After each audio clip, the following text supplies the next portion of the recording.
Fantastic Friday morning and afternoon, everyone. Bonjour et bon après-midi tout le monde. My name is Tammy Yates, and I am the Executive Director of Realize. Thank you for joining us again today. And for those of you who are joining for the first time, thank you for joining us today.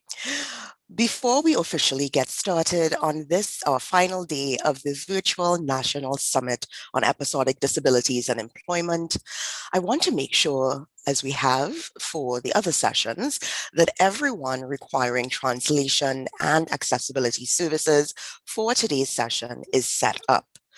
Simultaneous French and English interpretation are available using the language button at the bottom of your Zoom window. You can turn on English closed captioning using the captioning button. For French captioning, you will need an external link, which we've posted in the online chat window. Our ASL and LSQ interpreters will be visible on screen.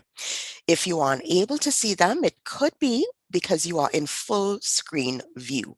Please change your view settings at the top of the window. I'm going to repeat this in French. Thank you for your patience.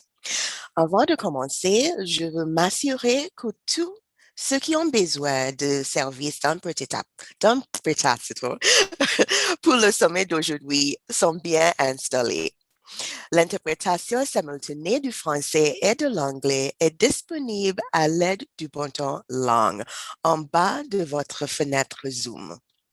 Vous pouvez activer le sous-titrage en anglais à l'aide du bouton de sous-titrage, également en bas de la fenêtre Zoom. Pour le sous-titrage en français, vous aurez besoin d'un lien externe que nous avons publié dans le chat en ligne.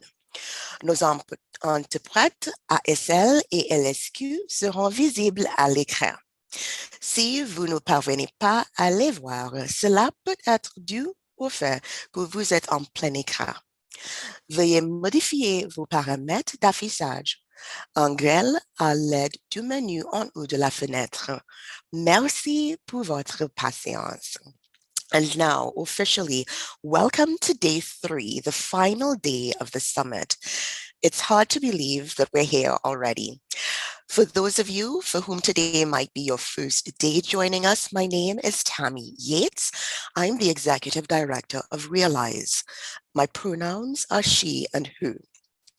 For accessibility purposes, I will briefly describe what I look like and where I'm sitting. I'm a Black woman with short black and brown curly hair, swept up in one at the top of my head. I am wearing a black and red dress with red and gold earrings. I am sitting in my living room with 3 closed windows behind me.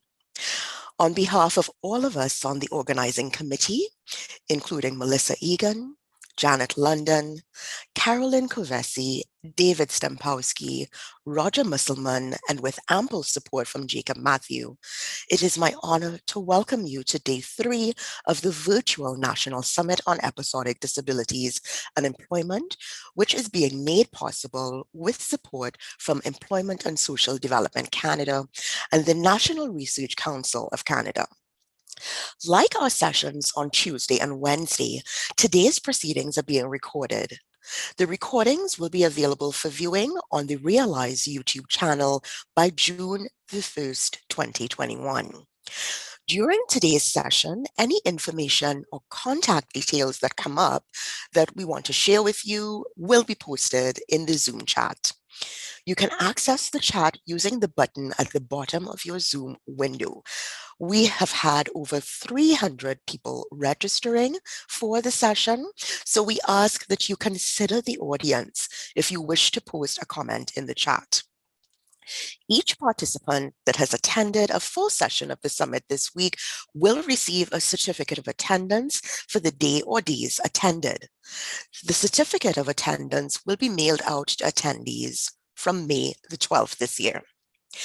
If you have problems accessing French translation, ASL, LSQ, or closed captioning, you can contact Janet London or Roger Musselman. Their contact details are now in the chat. We truly thank you for joining us today. from every region of this amazing land we call Canada. As a settler on this land for almost 9 years now, it's always personally important for me to acknowledge the land where I am situated in Toronto, the territory of the Mississaugas of the Credit. In particular, the territory of the Anishinaabe, Huron-Wendat, Haudenosaunee, and the Ojibwe Chippewa peoples. The land that is home to the Métis and most recently, the territory of the Mississaugas of the Credit First Nation, who are direct descendants of the Mississaugas of the Credit. I'm grateful to have the opportunity to be on this land and give my full respect to its first inhabitants. Acknowledging the cultural mosaic of Canada, we acknowledge the many peoples who have contributed to this place we all now call home. I want to acknowledge the many traditions and cultural backgrounds that are represented by your presence at the summit. You, your families, and your ancestors all have roles to play in making this space an inclusive and welcoming one. And for that, all of us at Realize say thank you. We've covered important territory this week, exploring the challenges people living with episodic disabilities face in employment.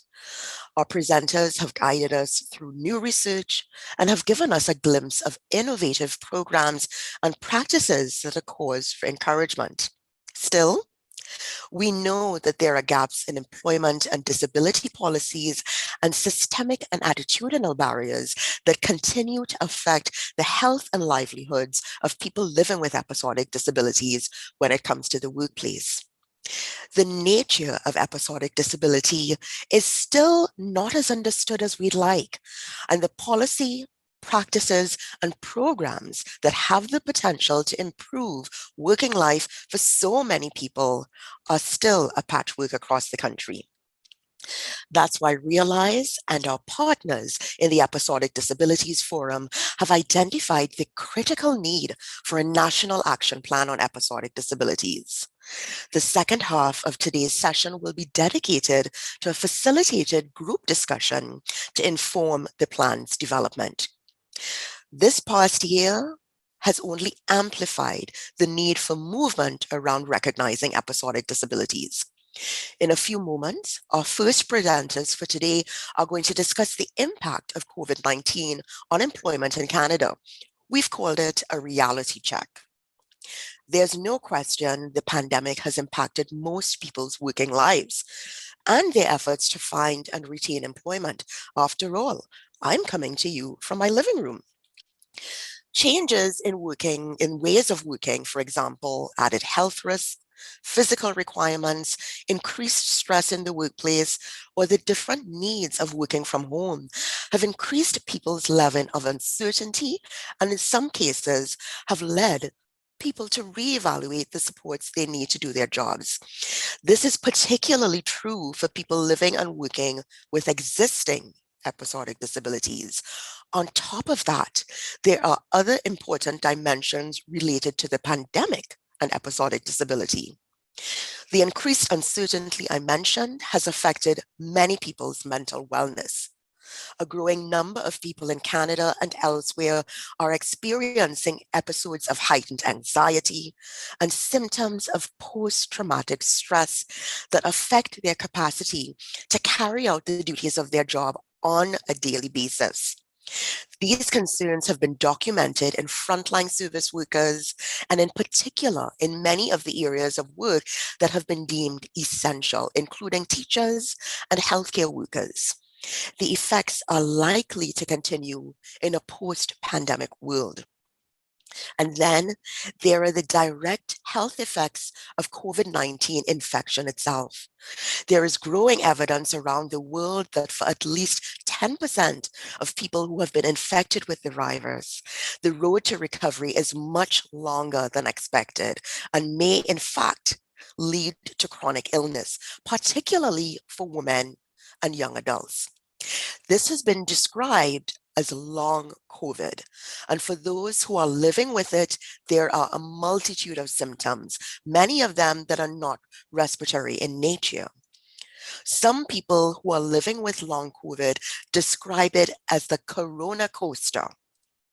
They experience periods of feeling relatively well, followed by periods of extreme fatigue or illness, all of it unpredictable. For many people in the episodic disability, that description is very familiar. We don't know what the lasting effects of the pandemic will be, but it is increasingly clear that coordinated action on episodic disabilities, accommodation practices, and policies are of vital importance as we move forward and build back better, not just for those living with episodic conditions, but for employers and society in general.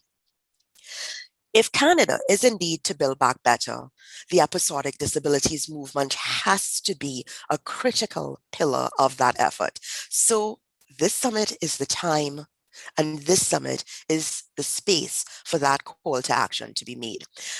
Thanks again. And now I'd like to hand you over to our moderator, David Stampowski. Over to you, David.